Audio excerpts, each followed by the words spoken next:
Hello, and welcome to Candidates Up Front. This is a public interest election program of Berks Community Television and the League of Women Voters of Berks County. I'm Judith Cranis. Our May 20th municipal primary election is fast approaching.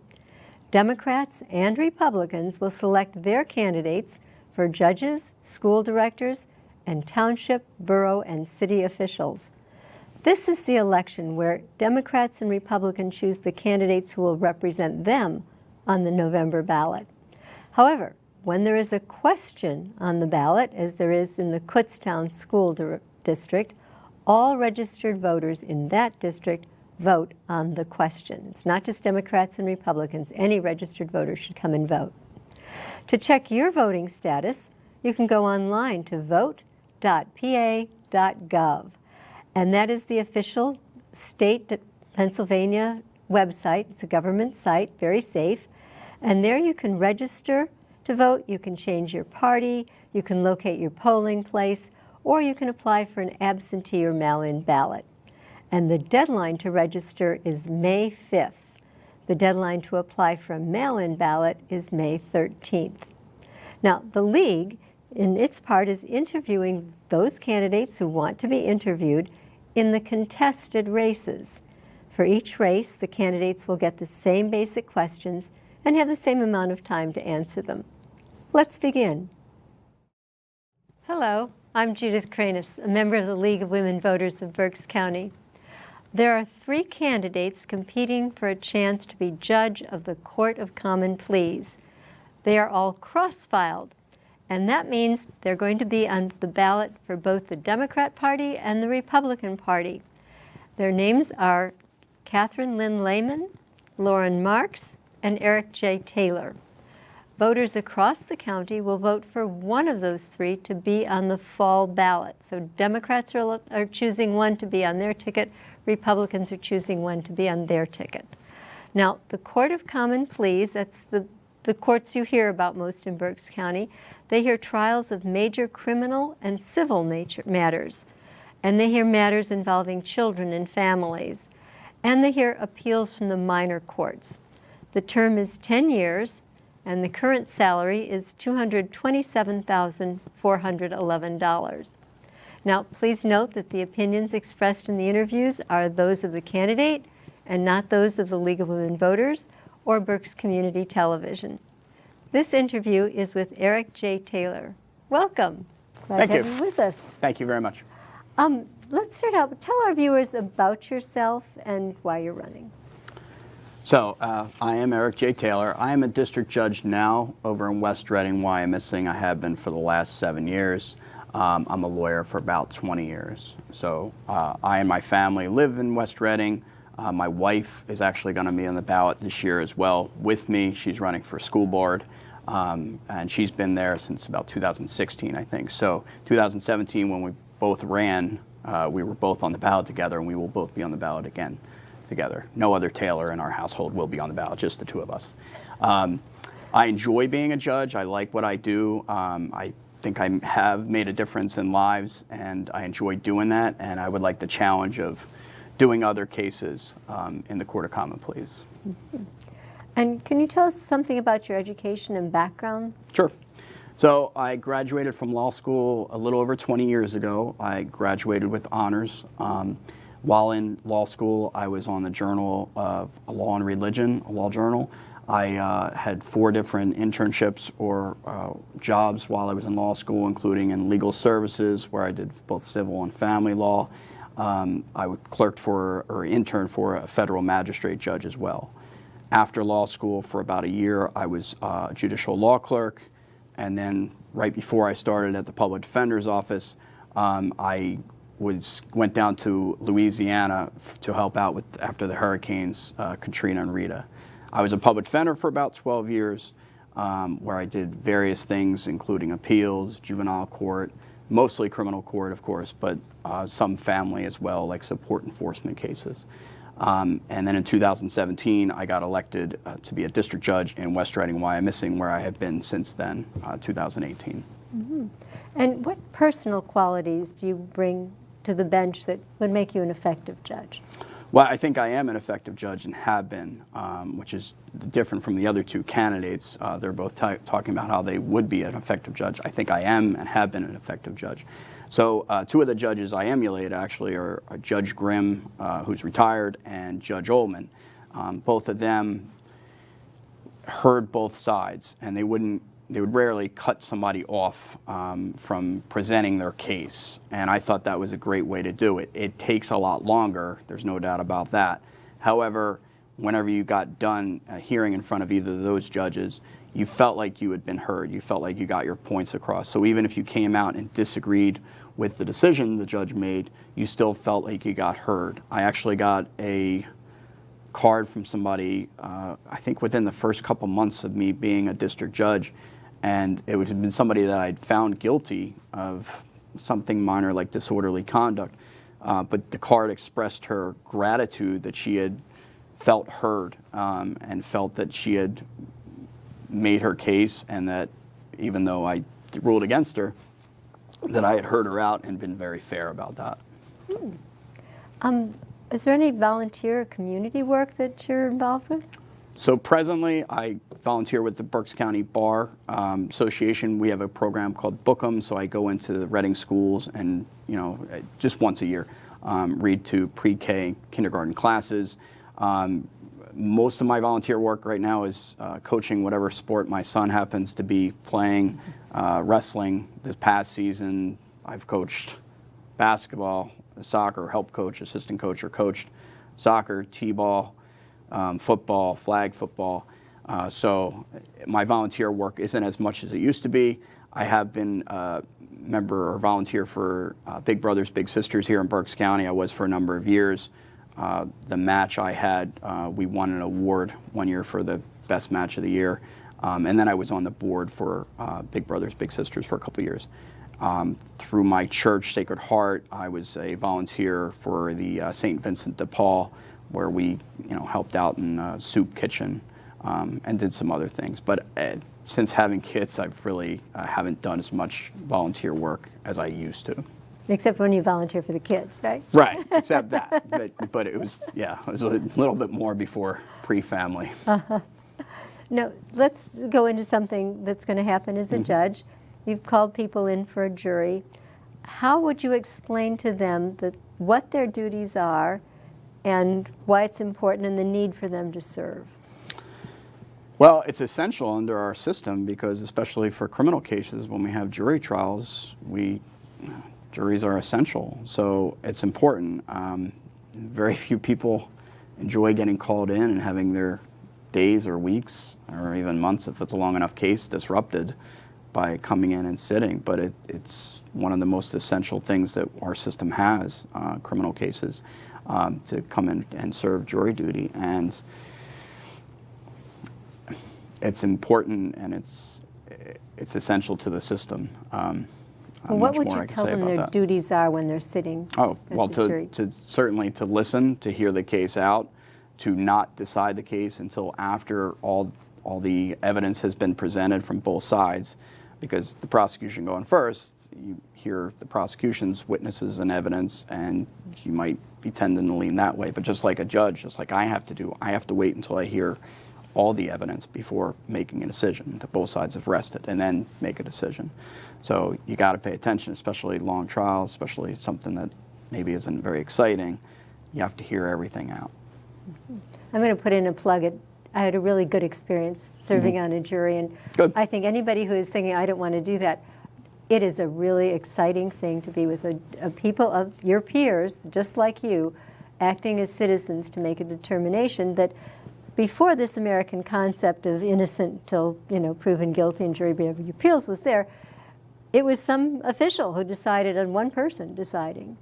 And the difference here is that you've got the full jury who are making that decision, and they are your peers, and it was a great experience. So just a little bit of a plug there. Good. If you are elected, what area would you prefer to serve? We have criminal court, civil court, family court, and then we have the special courts.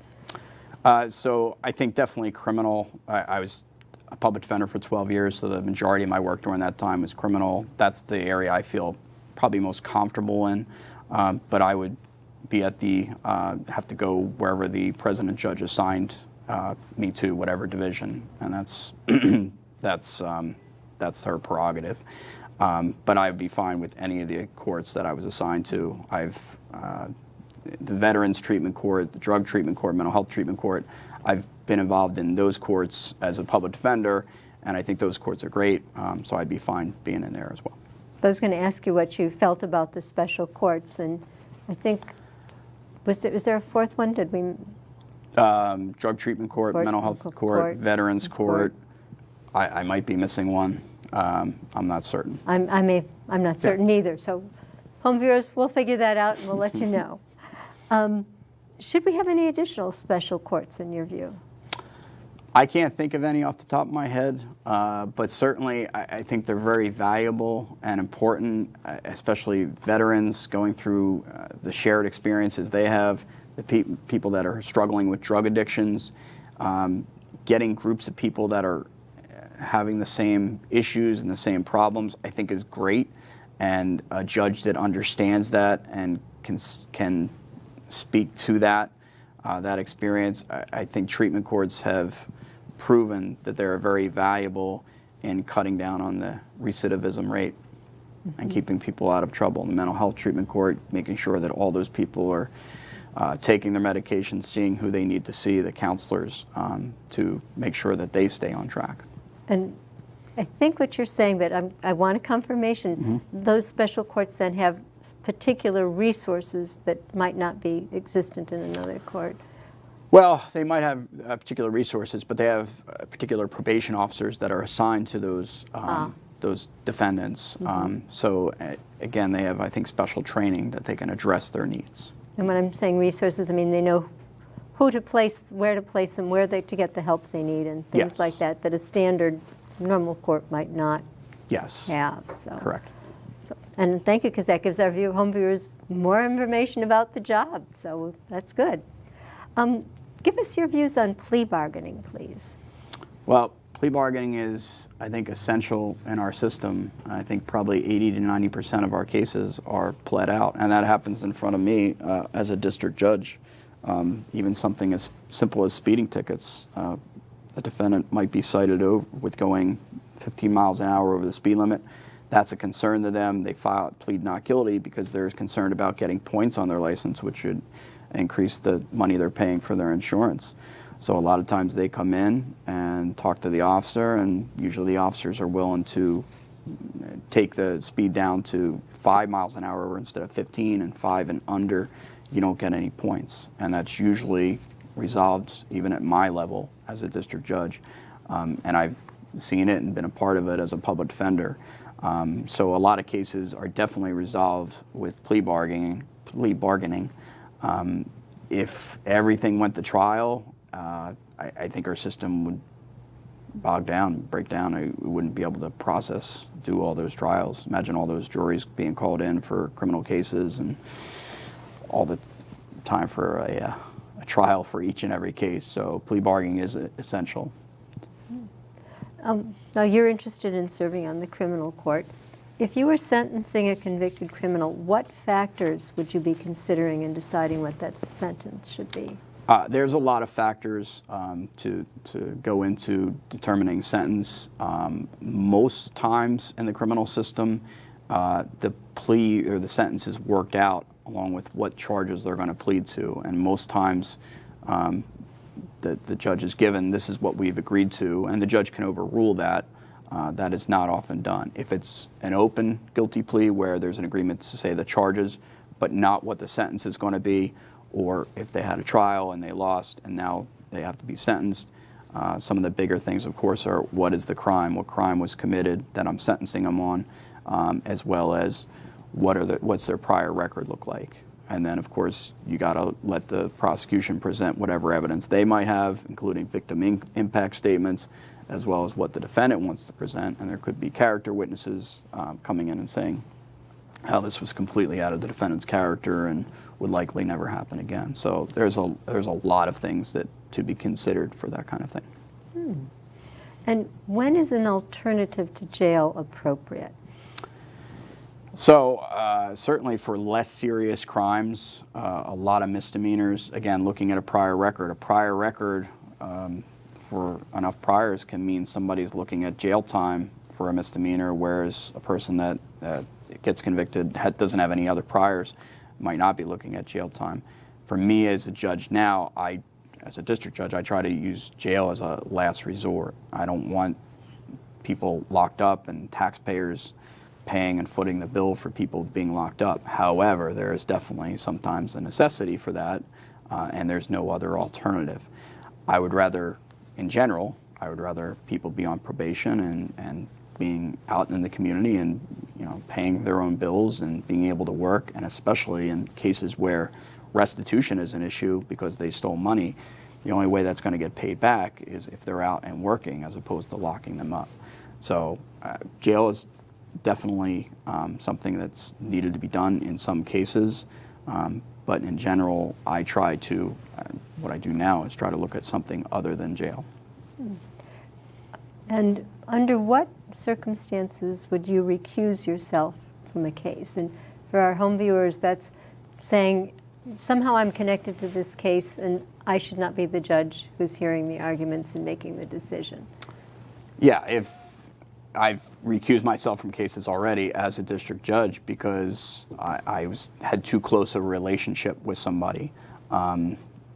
Also, if I'm talking about the facts that have happened with somebody, I've also recused myself. For example, there was a case, somebody talked to me about a criminal case. They felt like they had been defrauded some money a couple months back. And I encouraged them, you should go to the West Wyomissing Police because that's where it happened. And the person did go to the Wyomissing Police, charges were filed, and once it came across my desk and I saw that, I said, there's no way I can hear this case. I shouldn't even sign off on it. So I had that sent out to another district judge. That district judge reviewed it independent of me. I did not weigh in on that at all. The district judge signed off on the charges, and then I filed paperwork with the president judge asking to recuse myself because I had been involved in talking to the victim about encouraging them to file the charges. So in the end, I recused myself from that case, and I've done that in several cases. You have to be fair and neutral as a judge, and if you're talking to somebody about the case, then you can't be fair and neutral. And what other things would cause somebody to recuse themselves other than having talked to one of the participants?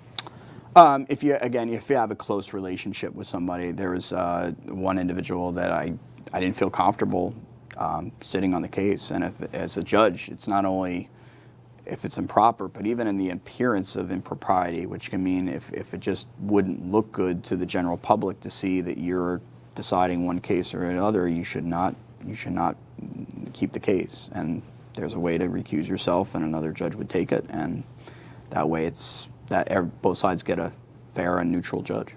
Thank you. How are you funding your campaign? Countywide costs more money than doing something local. Yeah, largely so far myself. I have had a couple people donate. Thank you very much. But so far it's largely been coming out of my and my wife's accounts. Self-done. Yes, largely. And tell our viewers, why is the position of judge so important to them that they should come out to vote? So judges can decide a lot of things. Judges can decide, Court of Common Pleas judges can decide family cases, divorces, who's getting custody of a child, adoption cases, civil cases, decide lawsuits that are filed. As a district judge, I have jurisdiction over lawsuits that happen in West Reading and Wyomissing, $12,000 and under. So the Court of Common Pleas would decide even higher amount cases. And then criminal cases, that judge is deciding if there's a bench trial, who's guilty, who's not guilty, ruling on motions and sentencing people to jail. So I think all positions are important in some way or another, and people should vote, but certainly for judges, for those reasons. And we have enough time left for you to tell the voters whatever you want to tell them towards the end of the interview. As I said, I'm Eric Taylor. I'm running for a Court of Common Pleas judge. I am a district judge right now in West Reading, Wyomissing. I have been for the last 7 years. Of the 3 opponents, there are 3 people that are on the ballot, my 2 opponents. I'm the only one with judicial experience. I've written judicial opinions that have been published in the Berks County Law Journal. I've taken interns in to my court, high school interns, and spoken to classes of students to encourage and let the next generation see what the law is about and what being a judge and a lawyer is all about. And I enjoy doing that. I enjoy being a judge. I've done Valentine's Day weddings every year. I made the newspaper, so I'm known by some as the love judge because of the Valentine's Day weddings I do, but I do about 100 weddings a year average. I'm a lawyer for about 20 years, and so both of my opponents, neither of my opponents have been a lawyer for as long as I have. I enjoy being a judge. I think I have a good reputation as being a judge, so that's why I'm asking for the vote, your vote in May in order to go to the next level of being a judge. Thank you. Thank you, Eric. Viewers, we thank Eric J. Taylor for sharing his views with us. And please remember, there are 2 more candidates for judge on both the Democrat and the Republican ballot. They are Catherine Lynn Lehman and Lauren Marks, and you will be voting for one of the 3. Now, you will find these interviews and those of the other candidates on BCTV and its website. Now, the website is easy. It's bctv.org, and BCTV also posts them on its YouTube page. So go to YouTube, find the search bar, type in BCTV, and you will see the interviews with all the candidates there. And if you need more information on candidates we didn't cover with interviews, go to the League's online voters guide, vote411.org. All you do is type in your address, and it takes you to the candidates on your specific ballot where you live. And if you need more information on election procedures, contact our Berks County Election Services. They are there to help. And that is elections@BerksPA.gov. Elections@BerksPA.gov. And their phone number is 610-478-6490. And thank you for watching Candidates Up Front.